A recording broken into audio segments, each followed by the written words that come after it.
मित्रांनो नमस्कार, स्वागत आहे सगळ्यांचं शिवराज सर यूट्यूब चॅनलमध्ये।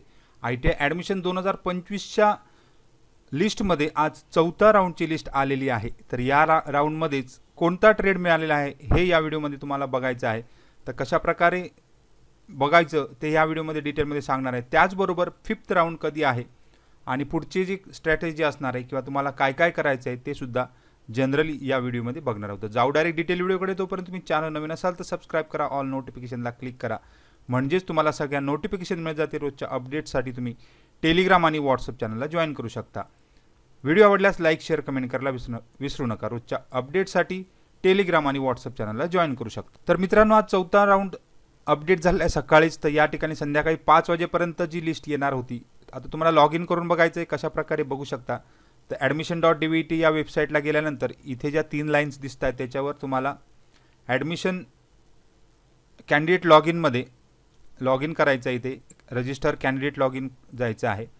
इथे जाऊन तुम्हाला तुमचा ID आणि पासवर्ड एंटर करायचा आहे। त्यानंतर कॅप्चा एंटर करा आणि लॉग इन करा। लॉग इन केल्यानंतर तुम्हाला परत एकदा अशा प्रकारचा स्टेटस दिसतो आहे। तर यामध्ये बघा option pending for special round, म्हणजे नेक्स्ट राऊंडसाठी तुम्हाला ऑप्शन पेंडिंग दिसत आहेत।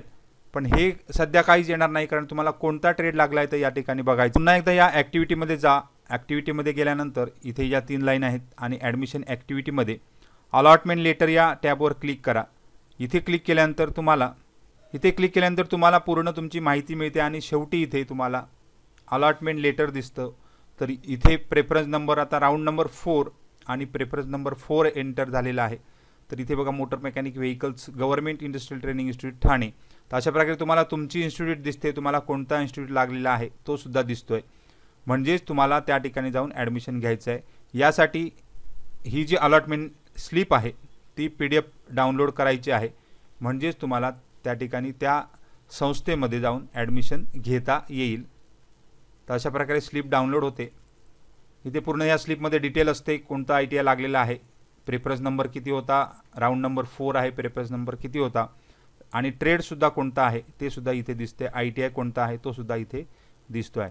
तर हे सगळं घेऊन जायचं आहे। आता ज्यांना कोणतंही ITI मिळालं नाही, कोणताही ट्रेड मिळालं नाही, आता बऱ्याच जणांना अद्याप ट्रेड मिळणार नाहीत। ॲडमिशन ॲक्टिव्हिटीमध्ये गेल्यानंतर अलॉटमेंट लेटरवर क्लिक केल्यानंतर you are not allotted seat in current round असंही येतं आहे। तर त्यांच्यासाठी पुढचे राऊंड जे आहेत ते कशा प्रकारे असणार आहेत, तर चौथ्या प्रवेश फेरीसाठी 5 ऑगस्ट म्हणजे संध्याकाळी 5 वाजेपर्यंत तुम्हाला लिस्ट दिसते आहे किंवा तुमच्या लॉग इनला आज आलेली आहे। तर ॲडमिशन घ्यायला तुम्ही आज जायला हरकत नाही, तर 10 ऑगस्टपर्यंत तुम्हाला ॲडमिशन घ्यायला हरकत नाही आहे असं या म्हणजे आता या ठिकाणी चौथ्या प्रवेश फेरीसाठी निवड झालेल्या संस्थेत उमेदवारांनी सर्व मूळ प्रमाणपत्रांच्या पडताळणीसाठी प्रत्यक्ष हजर राहायचं आहे आणि उमेदवाराने सादर केलेल्या पसंतीक्रमाच्या कुठल्याही एका विकल्पानुसार, म्हणजे कोणताही जरी तुम्हाला लागला असेल तर तुम्हाला त्या ठिकाणी घेता येणार आहे किंवा घ्यायचा आहे। त्याचबरोबर नंतर अर्ज भरायची तारीखसुद्धा संपत आलेली आहे, 10 ऑगस्ट आहे। त्यानंतर पुढचे जे ज्यांना कोणताच ॲडमिशन मिळालेलं नाही त्यांना 13 ऑगस्ट ही तारीख लक्षात ठेवायची आहे। 13 ऑगस्ट, 14 ऑगस्ट आणि 18 ऑगस्ट या ठिकाणी 3 तारखा लक्षात ठेवा। याच्याबद्दल व्हिडिओज बनवलेला आहे।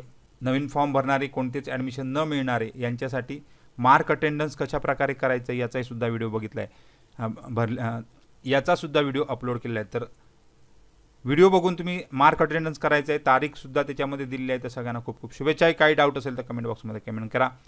धन्यवाद।